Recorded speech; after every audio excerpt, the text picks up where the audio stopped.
Imagine a pitch-black night, a solitary carnival standing as a lonely island amidst the eerie silence, its lights flickering like spectral wraiths performing a spectral waltz in the obscurity. This is no ordinary carnival, but an ancient relic from a forgotten epoch, shrouded in enigmas and teeming with countless untold tales. The moon, the solitary silent watcher, casts its silver ethereal glow upon the weather-worn carousels, bathing the forsaken site with a spectral beauty that stands in stark contrast to its melancholic solitude.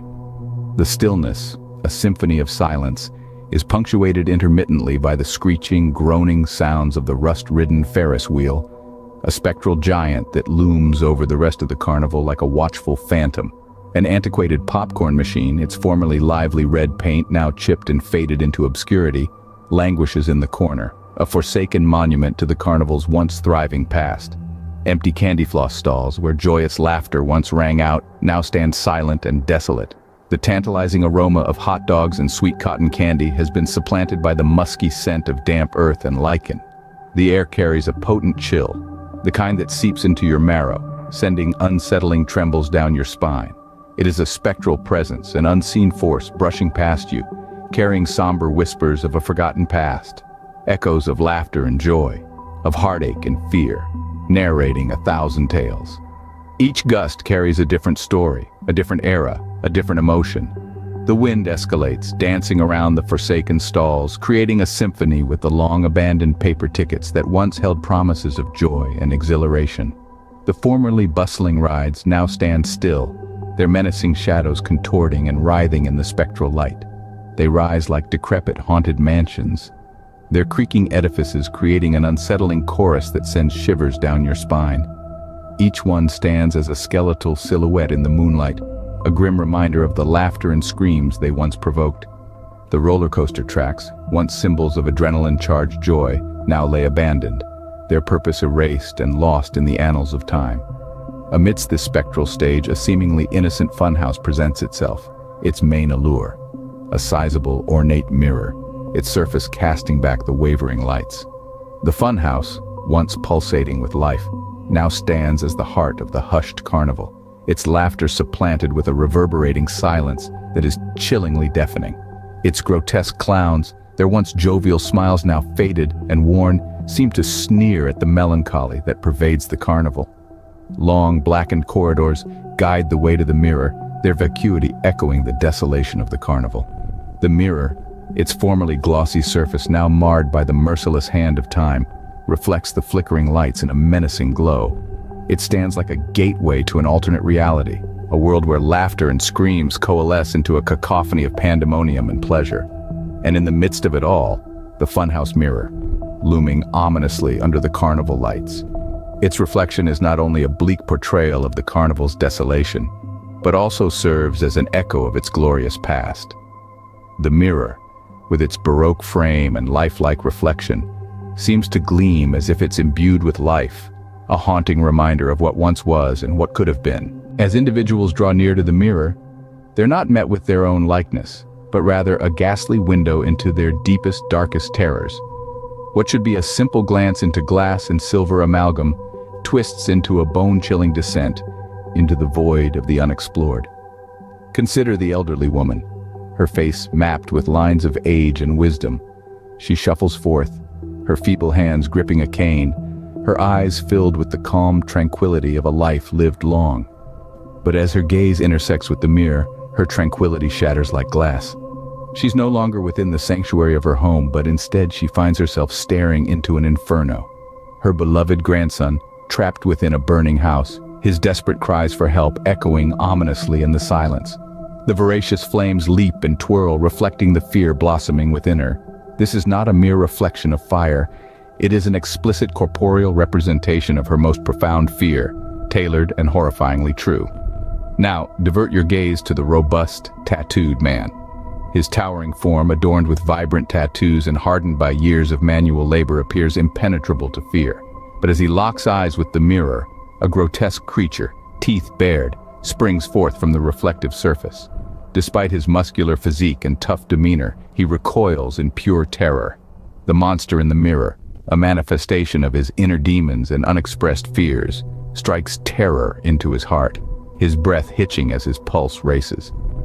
Consequently, consider the adolescent girl. She is youthful, brimming with vitality and potential, her future appearing as radiant as her expressive eyes. But her face pales, her hopeful eyes shadowed by dread as the mirror presents her a grim prediction, her own demise. She witnesses herself lifeless, her once vibrant eyes now dull and vacant, the life force gradually ebbing from her mirrored image in agonizing, slow motion. The terror of her mortality, ordinarily a distant contemplation, is now vivid and tangible. She's compelled to face her deepest fear, her own mortality, in vibrant, terrifying detail.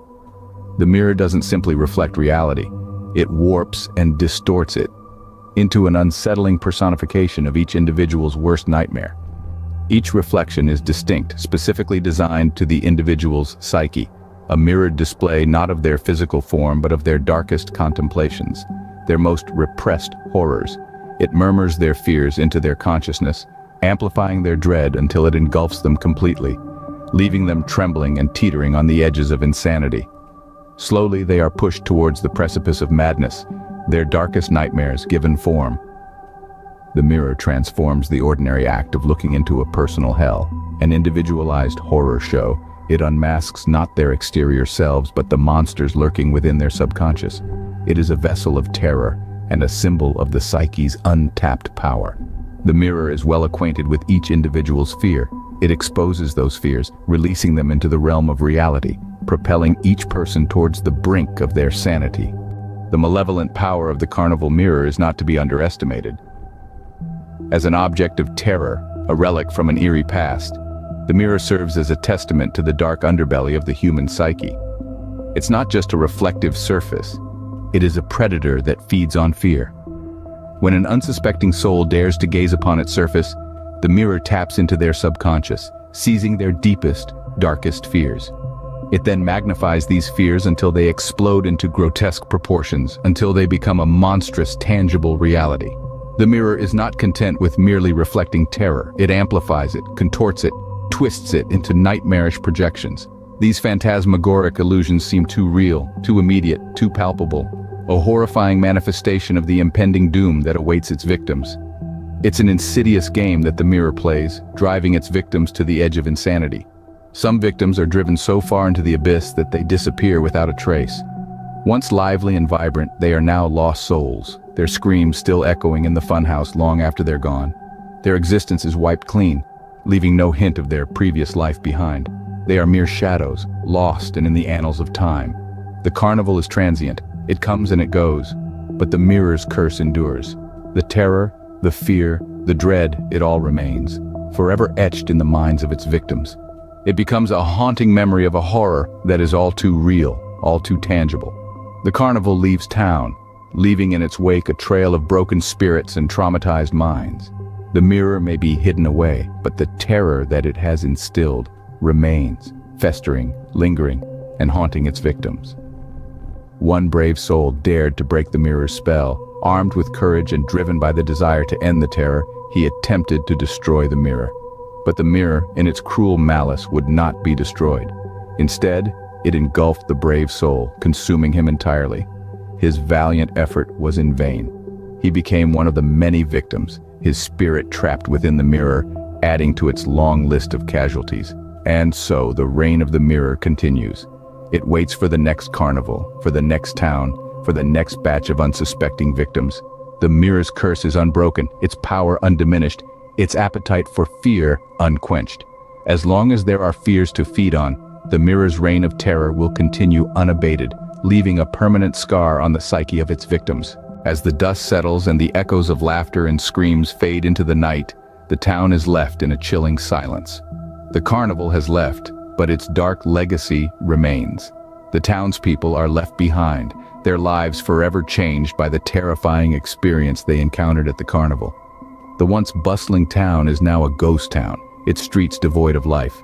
The townspeople, once jovial and carefree, are now plagued by fear and paranoia. They scurry about, their eyes darting nervously, their hearts pounding in their chests. The sight of a mirror sends them into a state of panic. Their reflections, instead of being comforting reminders of their existence, are now ominous harbingers of the terror that once consumed them. Every mirror in town becomes a symbol of the Malevolent Carnival mirror. The townspeople are haunted by their reflections, their minds forever scarred by the horrifying images that the carnival mirror conjured. In their eyes, every mirror is a potential threat, a possible gateway to their darkest fears. The brave soul who dared to challenge the mirror is remembered as a hero. His valiant effort to destroy the mirror, though futile, serves as a grim reminder of the mirror's power. His sacrifice is not in vain, for it serves as a beacon of hope, a symbol of resistance, a testament to the human spirit's indomitable will to fight against fear. The carnival is gone, its tents dismantled, its rides packed away. But the terror it instilled, the fear it spread, the dread it sowed, all remain. The mirror may be gone, but its reflections of fear are forever etched in the minds of the townspeople. The carnival may have been transient, but its dark legacy is permanent. It leaves behind not just a trail of broken spirits and traumatized minds, but also a town forever marked by the mirror's curse.